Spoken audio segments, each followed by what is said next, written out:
Good afternoon and welcome to our discussion today. We're delving into a profoundly sensitive and complex question. Should psychological factors be the primary consideration in child custody battles? Joining us are Dr. Emily Carter, a child psychologist who advocates for the primacy of psychological well-being, and Mr. David Lee, a family law attorney who will argue for a more balanced approach. Welcome to you both. Thank you, Sarah. It's a privilege to discuss this critical issue. My position is clear. A child's psychological well-being must be the cornerstone upon which all custody decisions are built. The formative years, from infancy through adolescence, are absolutely crucial for psychological development, laying the groundwork for their entire future. During this period, children are incredibly vulnerable to the emotional climate created by their caregivers. Constant exposure to parental conflict, the emotional availability or unavailability of parents, and the security of their attachment bonds profoundly shape a child's developing psyche. A stable, nurturing psychological environment is not a luxury, it is a fundamental necessity. It fosters resilience, enabling children to cope with life's inevitable challenges. It underpins academic success, as a child free from undue emotional distress can better focus and learn. Furthermore, it cultivates the capacity for healthy, secure relationships later in life. Thorough, professional psychological evaluations, conducted by qualified experts, are indispensable tools in this process. These evaluations help us understand the nuanced psychological needs of the individual child and assess each parent's capacity to meet those specific needs effectively. While other factors like financial stability or housing are important, they should be viewed as supportive elements, secondary to establishing and maintaining this essential psychological foundation for the child. Without this psychological security, other forms of stability can feel hollow or even detrimental. Thank you, Sarah and Dr. Carter.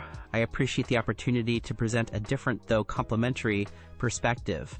No one disputes the profound importance of a child's psychological well-being. It is, of course, a vital consideration in any custody case. However, I firmly believe that elevating psychological factors to be the sole or overriding determinant would be a mistake.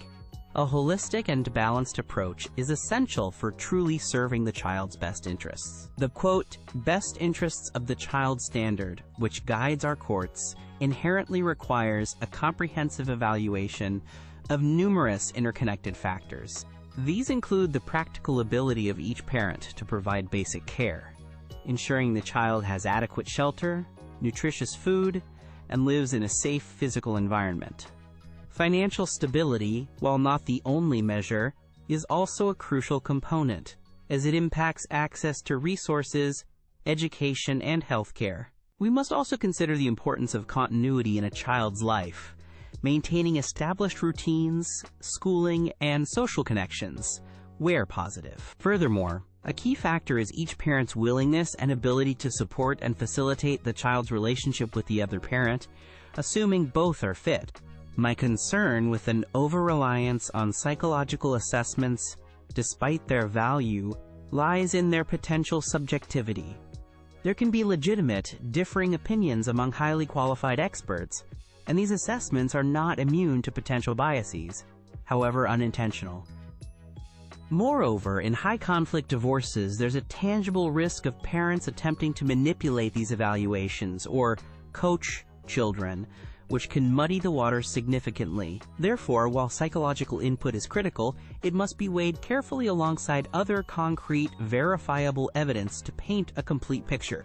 Mr. Lee raises important points about practicalities, and I don't dismiss them. However, we must question their true value if a child's emotional core is being eroded. A child cannot fully benefit from a comfortable home or consistent schooling if they are living in a state of constant anxiety, or if their primary attachment figures are emotionally damaging. Imagine a child in a financially secure environment, but with a parent who is consistently critical, emotionally unavailable, or subjects them to loyalty conflicts. The psychological harm can be immense and long-lasting, negating many material advantages. Regarding the subjectivity of assessments, this is a concern that the field of psychology takes very seriously. That is why qualified professionals utilize standardized, evidence-based assessment tools, structured interviews, and multiple sources of information to mitigate bias and enhance reliability. We must distinguish clearly between the lay opinions or anecdotal accounts that can unfortunately surface in court and the rigorous, methodical evaluations conducted by ethical, experienced child psychologists. To ignore or unduly diminish the findings of such evaluations is to risk severe long-term negative consequences for the child, including a higher likelihood of mental health issues, difficulties in forming healthy adult relationships, and struggles with their own parenting later in life. These are not abstract risks. They are well-documented outcomes in psychological literature. Dr. Carter, I acknowledge the ideal of achieving perfect psychological insight through these evaluations. However, the reality within the family court system often presents significant practical challenges. Courts operate under constraints of limited resources, tight schedules, and often an overwhelming caseload. Extensive, nuanced psychological deep dives for every case may not always be feasible. Consider a scenario where psychological reports from different experts offer conflicting recommendations. This isn't uncommon. If these reports become the primary battleground, it can lead to protracted legal disputes, with each side digging in, causing further stress and instability for the very child we aim to protect. I've seen cases where an overemphasis on a contentious psychological report overshadowed clear, observable practical benefits with one parent, such as a long-standing primary caregiving role, or a demonstrably more stable home life. Furthermore, we must be wary of the quote-quote shopping phenomenon, where a parent might consult multiple psychologists until they find one whose opinion aligns with their desired outcome. There's also the unfortunate tactic of weaponizing psychological evaluations in high-conflict divorces, using them to portray the other parent negatively rather than genuinely seeking the child's best interest. Therefore, while psychological input is a significant piece of the puzzle, it should not be the definitive piece that automatically trumps all other tangible evidence and practical considerations. Dr. Carter, Mr. Lee raises valid points about the potential for misuse or subjectivity in psychological evaluations. How can the family court system effectively safeguard against this to ensure fairness and accuracy? That's a crucial question, Sarah. Safeguards include courts appointing their own independent evaluators, ensuring evaluators have specific forensic training, and adhering to strict ethical guidelines and standards of practice. Cross-examination of experts and transparency in methodology also play vital roles in scrutinizing the findings and ensuring their validity before the court. Ultimately, the expertise and integrity of the appointed professional are paramount. Mr. Lee, if psychological well-being is not the primary driver, how do we prevent situations where a child is placed in a practically stable but emotionally harmful environment, especially when one parent may be adept at masking their negative influence? This is indeed a challenge. It requires diligent investigation beyond just financial statements or school reports. Courts should consider testimony from collateral sources like teachers, pediatricians, or family friends, who might observe the child's emotional state or parent-child interactions over time. A pattern of behavior or lack of genuine warmth and engagement, even if subtly masked, can often be pieced together from multiple sources, including carefully considered psychological input. Could a more integrated approach, where psychological experts work more closely with legal professionals and social workers from the outset of a case, be a solution to bridge this gap? Absolutely. A multidisciplinary approach, where insights are shared early and collaboratively, could lead to more holistic and child-centered recommendations. It would foster a better understanding of the child's world from various professional perspectives, enhancing the quality of decision-making. I agree in principle. Enhanced collaboration could be beneficial, provided that the distinct roles and evidentiary standards of each profession are respected. The legal framework must still guide the ultimate decision, incorporating expert advice appropriately without abdicating judicial responsibility.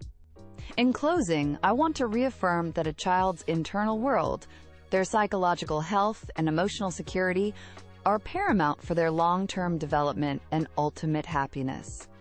Prioritizing these deep-seated needs is not about diminishing practical considerations like housing or finances. Rather, it is about creating the essential emotional foundation upon which a child can truly thrive and benefit from those practical supports. A child who feels safe, understood, and emotionally connected is better equipped to navigate all aspects of life.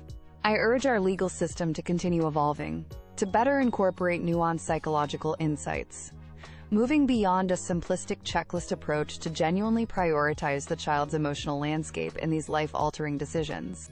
It is an investment in the future well-being of our children. To conclude, I reiterate the fundamental need for a balanced, comprehensive, and judicious assessment in all child custody decisions. Psychological insights offer valuable information, and their importance is undeniable in understanding a child's needs and parental capacities. However, we must exercise caution against making them the single dominant factor, as this could inadvertently lead to outcomes that are impractical, unfair, or ultimately not in the child's overall best interests when all things are considered. I advocate for clear legal frameworks that empower judges to thoughtfully weigh a multitude of factors, including psychological reports, practical parenting abilities, the history of care, and each parent's willingness to foster the child's relationship with the other. The ultimate goal must always be a just, practical, and sustainable outcome that supports the child's holistic well-being now and into the future. Thank you both, Dr. Carter and Mr. Lee, for your eloquent and insightful contributions to this very important discussion. You've clearly articulated the core tension: the profound significance of a child's psychological well-being on one hand, and the necessity for a holistic, practical, and fair legal process on the other. Finding the optimal balance and applying these considerations remains a critical and ongoing challenge for family courts. The guiding principle, as always, must be the true and comprehensive best interests of the child. Thank you for joining us.